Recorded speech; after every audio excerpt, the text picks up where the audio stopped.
Hello दोस्तों, मैं रवि सोनी स्वागत करता हूं आपका अपने इस यूट्यूब चैनल पर।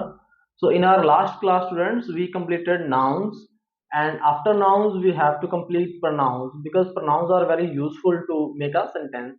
So as usual we will start the definition of pronouns. So be careful. Pronouns होते क्या है? Pronouns एक ऐसी चीज है जो noun की जगह लेते हैं, बार बार उसकी रिपीटेशन आने को बचाते हैं ताकि सेंटेंस जो है वो हमारा आसान, खूबसूरत लगे, आसान लगे, दिखने में सुंदर लगे। ठीक है, तो उसकी डेफिनेशन क्या है? कहता है कि pronouns are used to replace the noun. It avoids the repetition of noun in the sentence. और ये होते क्या है? पर्सन, प्लेस, आइडिया और थिंग। जैसे कि नाउन होते हैं वही pronoun होते हैं, लेकिन उसकी वो जगह ले लेते हैं, उसका वो जो उसका प्लेस है वो ले लेते हैं। कैसे ले लेते हैं? जैसे कि एक एग्जांपल मैंने यहाँ पे लिखा है, इसको ध्यान से देखिए।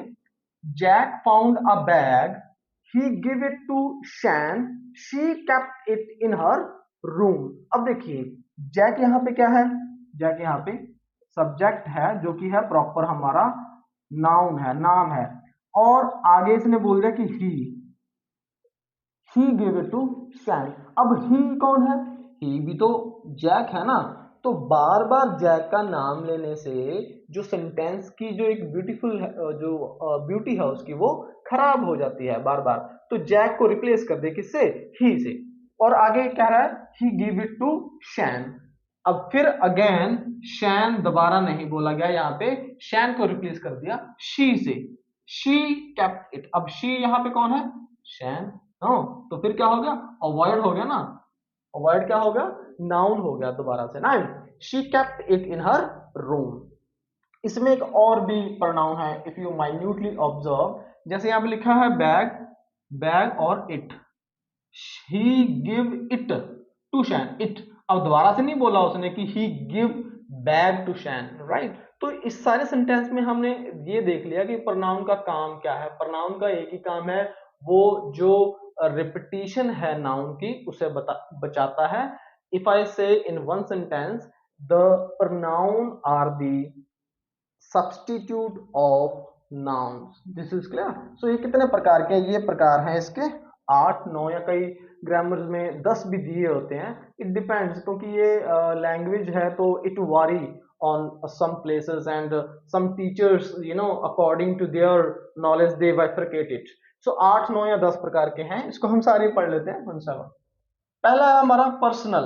पर्सनल क्या होता है? जो पर्सन से रिलेटेड। जैसे यहाँ पे लिखा है विच रेफर टू पर्सन और पीपल, जो किसी लोगों से जो हमारे जैसे पीपल है, पर्सन से रिलेटेड हो। जैसे हम कहते हैं कि आई। अब आई तो पर्सन हो सकता है ना। यू भी पर्सन हो सकता है। शी, ही, मी, ये वैसे इसका ऑब्जेक्ट है। ये जब हम एक्टिव पैसिव कराएंगे then I describe us. We का अस बन जाता है। They, there, them. तो ये क्या है? पर्सन, जो किसी पर्सन से रिलेटेड। जैसे अगर मैं कहूं कि आई प्ले फुटबॉल, तो आई यहाँ पे क्या है? आई यहाँ पे सब्जेक्ट है, प्रनाउन है। तो कौन सा प्रनाउन है? Personal pronoun. जो पर्सन से रिलेटेड वो होता है हमारा पर्सनल। सेकंड है पोसेसिव। पोसेसिव होता है अधिकार, या इसको कह दो कि राइट, या इसको कह दो कि बिलोंग। जो कोई भी चीज किसी चीज के साथ बिलोंग करती हो, किसी से संबंध रखती हो। कोई, जैसे यहाँ पे लिखा है रेफर टू थिंग्स और पीपल दे बिलोंग, किसी चीज के साथ संबंधित हो, हक हो। जैसे mine, this pen is mine, ये मेरा पेन है। अधिकार होगा ना, संबंध होगा उसको उस चीज से। Your, this pen is your, this pen is yours, this building is her, this is her building. Ours, this house is ours. तो जैसे किसी ऐसी जगह पे जहां पे हम अपनी पोसेसिवनेस दिखाते हो। पोसेसिव मतलब अधिकार, अपना अधिकार हो जिस चीज पे, उसको हम बोलते हैं पोसेसिव। नेक्स्ट है हमारा रिफ्लेक्सिव। रिफ्लेक्सिव एक ऐसी चीज है जो हमारे उसी सेंटेंस में बैक रिफ्लेक्ट करता है। बैक रिफ्लेक्ट करता है। अब रिफ्लेक्सिव मतलब रिफ्लेक्ट करना। जैसे किसी चीज की परछाई उसी चीज के ऊपर पलट के पड़ती है, उसी तरह ये प्रोनाउन पड़ता है। कैसे पड़ता है? सब्जेक्ट बाय एडिंग सेल्फ या सेल्व्स। अब इसके उदाहरण कौन से हैं? जैसे my self, your self, them self. अगर मैं कहूं कि I completed my homework my self, I completed my homework my self, मैंने अपना काम खुद कर लिया। She completed her homework her self. तो शी का herself बन गया। दे कंप्लीटेड देयर होमवर्क themselves। तो जो ऐसा काम जो खुद के द्वारा किया हो, खुद पर ही रिफ्लेक्ट हो रहा हो, वो होते हैं reflexive pronoun. Very good. Next हमारा रिलेटिव। अब ये रिलेट करता है। रिलेट कैसे करता है? जो हमारे सेंटेंस में पहले वाक्य में आ चुका है उसी को ही रिलेट करता है। कैसे? इसको इसको आप उससे समझेंगे, एग्जांपल समझेंगे। Refer too early use noun. Early use, जो पहले जो सब्जेक्ट है, नाउन है, वो यूज हो चुका हो सेंटेंस में, उसी के साथ रिलेट है। कैसे? जैसे who, which, that, what, whom, where. जैसे अगर मैं कहूं कि this is the pen which I lost yesterday, यही वो पेन है जो मैं कल खो चुका था। This is the purse which I found yesterday, यही वो पर्स है जो मैंने खोया था। This is the person who scolded मी, यही वो आदमी है जिसने मुझे जो है ना स्कोल्ड किया था, जिसने मुझे डांटा था। This is the city which I love the most, यही वो सिटी है, शहर है जिसे मैं बहुत ज्यादा पसंद करता हूँ। What, this is the this is the recipe what I like the most. That, whom, where, this is the place where he lost. तो इस तरह से जो एक ऐसा सेंटेंस जो पहले आया हो उसी को रिफ्लेक्ट करता हो। इंटेरोगेटिव होता है सिंपली इंटेरोगेशन करना। जैसे मैंने नाउन में भी कराया था, इंटेरोगेशन को आप मान के चलिए कि जब हम किसी से कोई भी क्वेश्चन पूछ रहे होते हैं वो इंटेरोगेटिव ही होता है। And I told you in my previous classes there are two types of interrogation. First is WH and second is helping verb. जैसे is, am, are, was, were, has, have, had, shall, will लगा के जो हम question पूछते हैं वो helping verb वाले question होते हैं, और जो व्हाट, विच, वेयर वाले जो होते हैं वो WH वाले होते हैं। इसमें प्रॉपर यही आएंगे व्हाट वाले, इसमें हेल्पिंग वर्ब वाले नहीं लगेंगे। जैसे इसमें क्या कह रहा है, व्हाट, वेयर, हु, विच, वे। अब मैंने इन दोनों को साथ साथ लिखा है, रिलेटिव और इंटेरोगेटिव को, और ये भी साथ साथ हैं। ये देखिए, ये वाले और ये वाले, ये मैंने इसलिए साथ साथ लिखे ताकि इनमें जो माइन्यूटली डिफरेंस है वो आपको समझ आ सके। देखिए इसमें तो सब्जेक्ट में पहले उसको रिलेट कर रहा था, लेकिन इसमें डायरेक्ट क्वेश्चन ही पूछ रहा है। अगर मैं पूछूं कि व्हाट इज योर नेम, तो उसमें कुछ रिफ्लेक्शन तो नहीं कर रहा है, ये तो डायरेक्ट क्वेश्चन है। Where do you belong, who is your father, which your city, why are you talking, why are you crying, this and that। तो ये डायरेक्ट क्वेश्चन जो है इस वो रहेगा हमारा इंटेरोगेटिव, और जो हमारा जो पहले से रिलेट कर रहा है वो रहेगा रिलेटिव। नेक्स्ट हमारा इनडेफिनेट।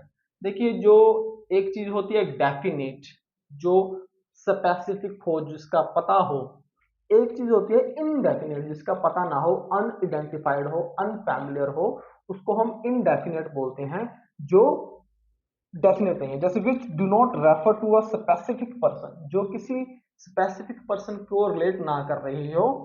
नॉट डेफिनेट, अनआइडेंटिफाइड और अनफैमिलियर। जैसे कि एनीबडी, एनीबडी कैन कम। अब एनीबडी कोई स्पेसिफिक तो है नहीं, कोई भी आ सकता है। समबडी केम टू मी, कोई मेरे पास आया था। अब कोई का मतलब कोई स्पेसिफिक नहीं है। अगर मैं इसको रिलेट करूं प्रॉपर नाउन के साथ, है ना, जैसे मैंने आपको प्रॉपर नाउन कराई थी, उसमें मैंने बोला था कि जैक केम टू मी, तो जैक तो डायरेक्टली स्पेसिफिक नेम हो गया। यहाँ पे क्या है, इनडेफिनिट है। somebody, no one is allowed to get enter. Then someone came to me, and anyone can join the party. Both you can come, both are also indefinite। both भी जो होते हैं वो definite नहीं होते। several people they gathered over there। तो इस तरह से भीड़ की भी कोई निशानी नहीं होती, राइट। तो इस तरह से बच्चे जो अनआइडेंटिफाइड हो, इनडेफिनेट, वो कहलाते हैं। तो I hope you are getting my point. ज्यादा नहीं करेंगे, ये 9 ही करेंगे।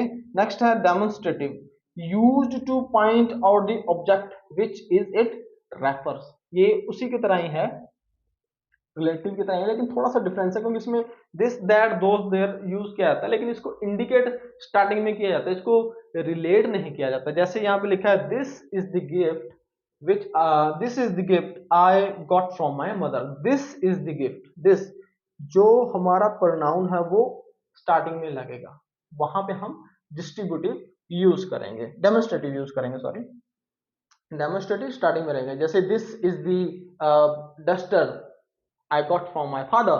तो जहां पे हमें एक जो ऑब्जेक्ट है उसके ऊपर एम्फसाइज किया जाए, उसके ऊपर प्रेशर दिया जाए, उसको समझाया जाए।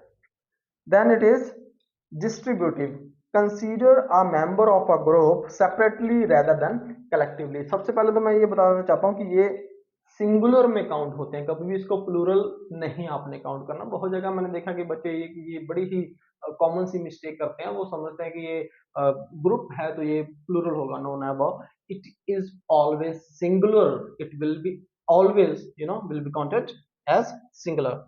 इसके जैसे एग्जांपल है ईच, ईदर, नीदर, एवरीवन। जैसे each one of you will get one chocolate, आप सबको एक एक चॉकलेट दिया जाएगा।